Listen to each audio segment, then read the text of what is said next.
noches. And now it's time for Rockipedia with the Shakeman.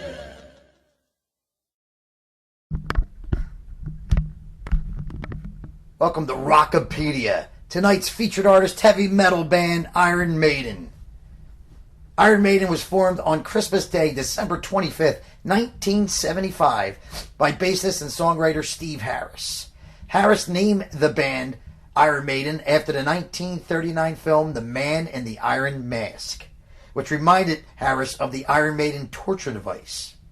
The first original lineup of the band was short-lived. Paul Day, the first singer, was let go shortly after joining the band when Harris said he lacked charisma and enthusiasm on stage. He was replaced by Dennis Wilcock, who also brought in his friend and guitarist Dave Murray, who along with Harris has the longest tenure in the band. Wilcock actually convinced Harris to fire Murray after he had a conflict with Murray. But after Wilcock left the band a few months later, Harris brought Murray back in. Harris said the original plan was always to have a second guitarist, but Murray was so good on his own, it was difficult trying to find the right match. In the meantime, by a chance meeting, they saw vocalist Paul Di'Anno at a pub in England in 1978.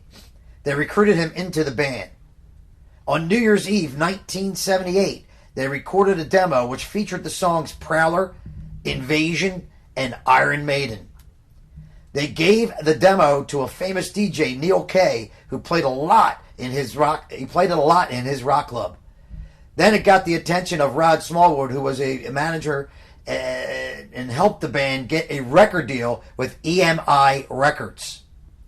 After the band released the demo publicly, selling 3,000 copies, after getting the deal, the band tried to solidify the lineup. Murray wanted to bring in his childhood friend Adrian Smith as the second guitarist, but Smith declined at first. He had a commitment to another band. So Dennis Stratton joined instead, along with drummer Clive Barr.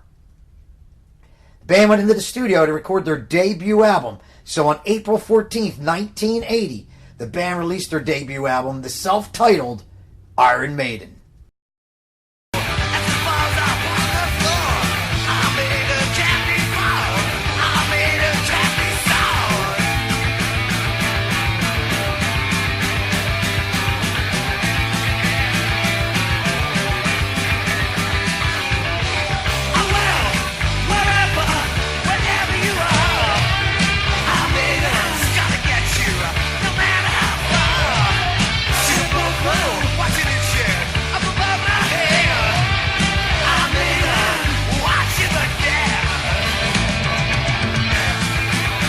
Recording this album came with a lot of conflict between the band and their producer Will Malone and engineer Andy Scott, who insisted that Steve Harris would play his bass with a pick.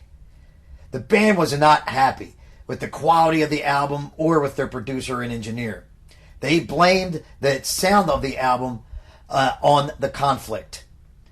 The album had a raw punk sound to it. It had two hit singles, Running Free and Sanctuary, along with a 7-minute song called Phantom of the Opera.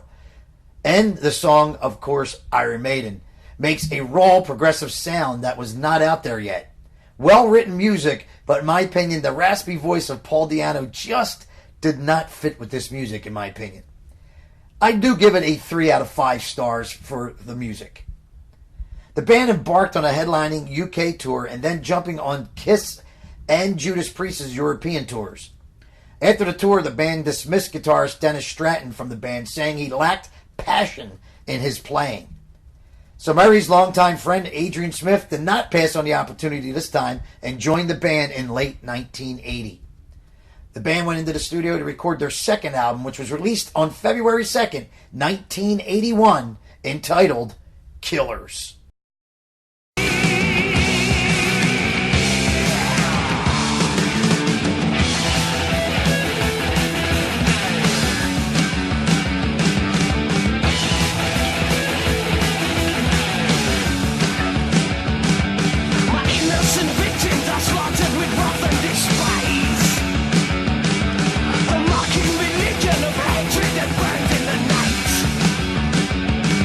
sophomore album did not stand up to the debut. Besides the song Wrathchild and a few instrumentals, the album lacks the enthusiasm of the first album. I'll give it a 2 out of 5 stars. The Killers tour got the band its first dates in the U.S. on the Judas Priest tour. The band then decided, after issues with their singer having alcohol and cocaine dependency problems, which affected his performance on stage and getting bad feedback from the fans about him, so the band fired him. Rod Smallwood met a singer at the Reading Music Festival in England. His name, Bruce Dickinson. He asked him to come in and audition with the band. And he did in September of 1981, and he was immediately hired by the band. The following month, he went out with the band for a string of dates in Italy and a few in England, introducing a few new songs that would appear on the next album, the band's third studio album, released on March 22nd, 1982, The Number of the Beast.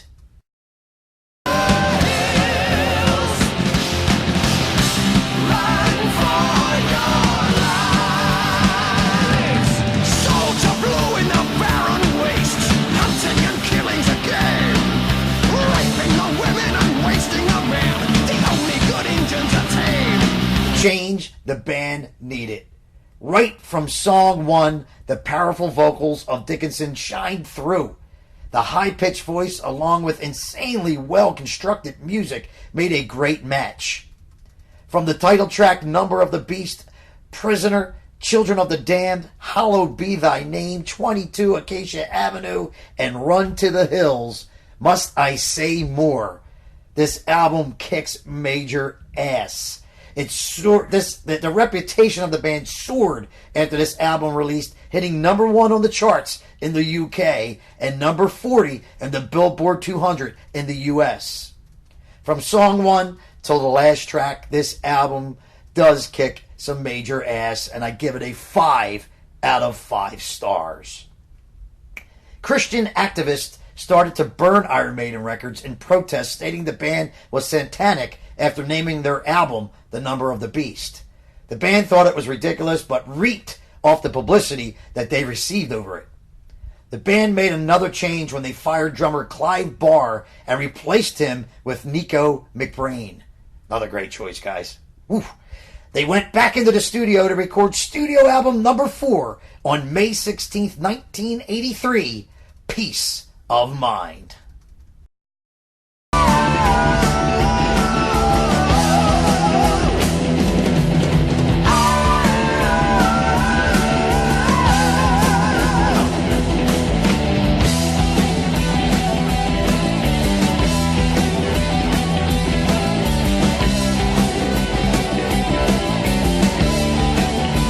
The band's popularity definitely grew after making a change with singers and now with a kick-ass drummer.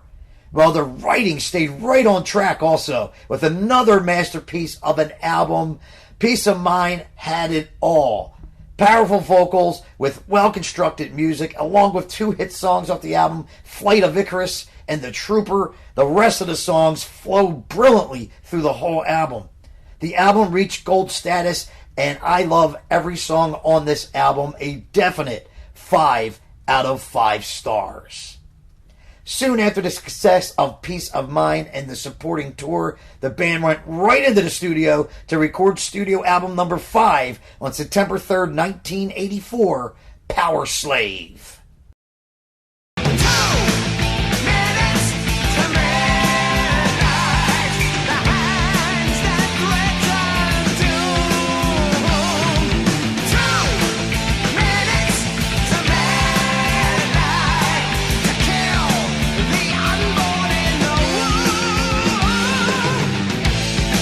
What better way to record an album than catching some rays, then going into the studio to work, as this album was recorded in the Bahamas. Even in a place like that, still didn't distract the band from putting out another masterpiece of an album, featuring 2 hit singles, Aces High and 2 Minutes to Midnight. It also featured a 13-minute song, Rhyme of the Ancient Mariner, which was inspired by Samuel Taylor Coleridge's poem of the same name. Because of that 13-minute song, there are only 8 songs on this album, but all the songs kick ass. Another masterpiece, another 5 out of 5 stars. The band set off in support of the Power Slave album by kicking off the World Slavery Tour in Poland, then venturing on a world tour. 193 shows in 28 countries in 13 months. Incredible, folks. Including playing in front of 300,000 people in Rio, Brazil. It took a toll on the band, though, demanding time off when the label wanted them to continue the tour to support a live album that they were releasing of the band. Well, after the band complained and even Bruce Dickinson threatening to leave the band, the time off was granted. During the time off, the band wanted to do something different on the next album by using synthesized bass and guitar tracks to add texture and layers to the sound. So on September 29th, 1986, the band released studio album number 6, Somewhere in Time.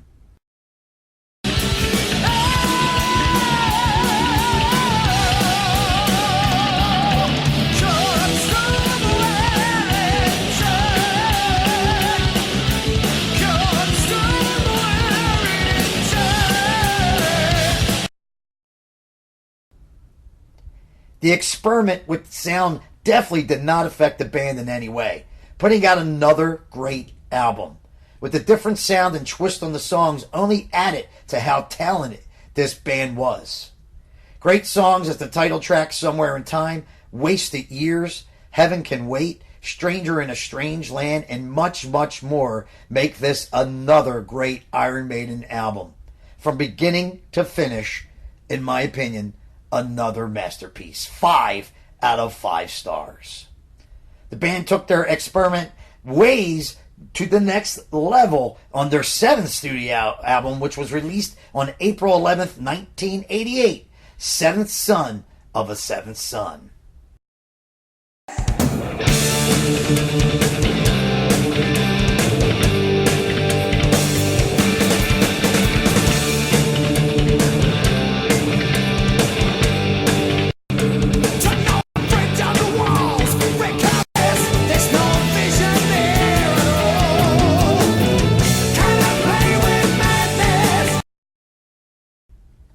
The band used keyboard synthesizers on this one, who was provided live by Harris's bass tech, Mike Kenny. It really didn't affect the band's unique sound. Yes, it was different, but you can tell it was an Iron Maiden album. The title of the album was inspired by a novel, Seventh Son, by Orson Scott Card, that Harris read. The album hit number 1 in the UK, the second one to do that since Number of the Beast. Great tracks like Can I Play with Madness, Infinite Dreams, The Clairvoyant, and The Evil That Men Do make it a great rockin' album. Comes up a little short of a perfect album with a few filler songs, but I'd give it a 4 out of 5 stars. The band took a break after tour during that time. Adrian Smith released a solo record with his band ASAP entitled Silver and Gold. Bruce Dickinson also put out a solo record since his material that he wrote was rejected by Maiden for the Somewhere in Time album. He worked with guitarist Janik Gers from Ian Gillan's solo band and released his solo album Tattoo Millionaire in 1990. During this time, Maiden released a compilation album, the first 10 years of a series of 10 CDs and 12-inch singles released one by one, each containing 2 of Maiden's singles and B-sides. During the pre-production of the next album, guitarist Adrian Smith left the band due to musical differences with Harris. Dickinson's solo project guitarist Janik Gers replaced Smith. So they released studio album number 8 on October 1st, 1990, entitled No Prayer for the Dying.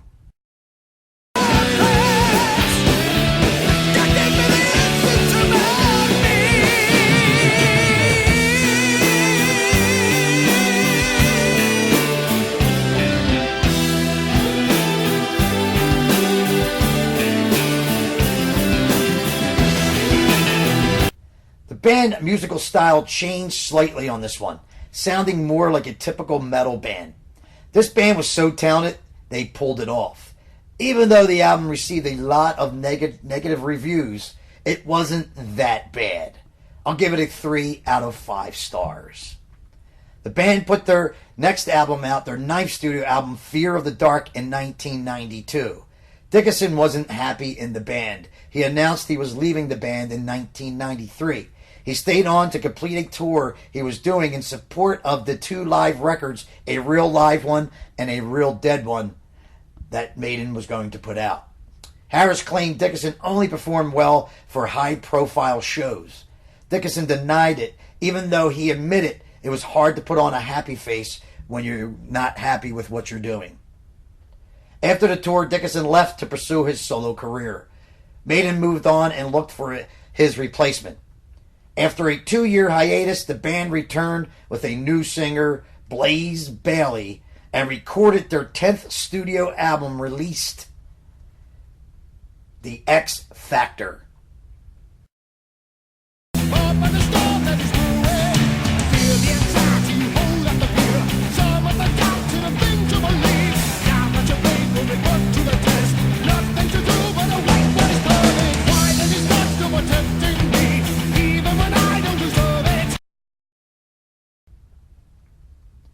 The band's lowest rating album ever in their history.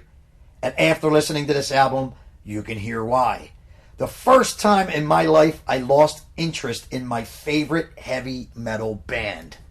This album bored me. How could I ever say that an Iron Maiden album would bore you? But this bored the hell out of me. The singing was awful. I won't give this a rating, ladies and gentlemen. It's that bad. I give it a big goose egg. How's that? Moving on, they made another album with Blaze Bayley. Why? Don't ask me. I don't know, but they did studio album number 11, Virtual 11, another bore fest, and another no rating from me. With record sales down and popularity diminishing, the band dismissed Bayley from the band. Manager Rod Smallwood convinced Harris to bring back Bruce and Adrian and do the reunion thing. So after sitting down in a meeting with Bruce and working out the details, they called Adrian to rejoin the band, and he agreed. The band kept Janet Gers, now giving the band 3 guitarists in the band. The band would go on to the Ed the Hunter tour. The rejuvenated band recorded 5 more studio albums together. A Brave New World in 2000, Dance of Death in 2003, A Matter of Life and Death in 2006, The Final Frontier in 2010, and The Book of Souls in 2015. The band has continued to tour over the years up to this present day in their own plane, Ed Force One, piloted by Bruce.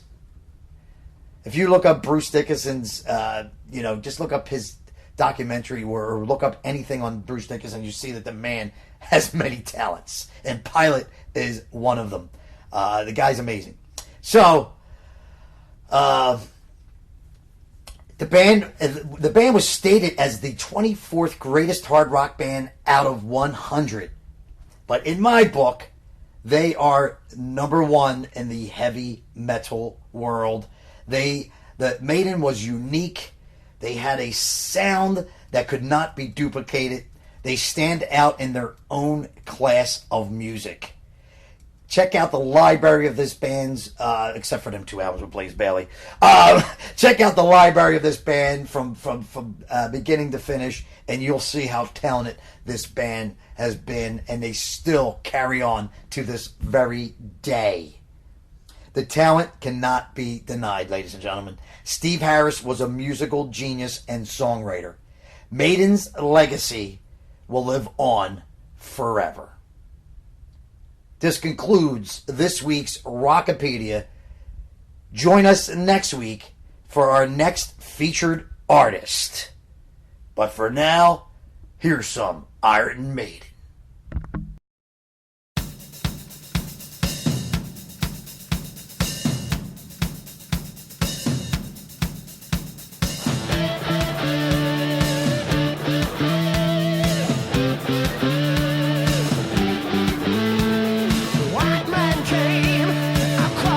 see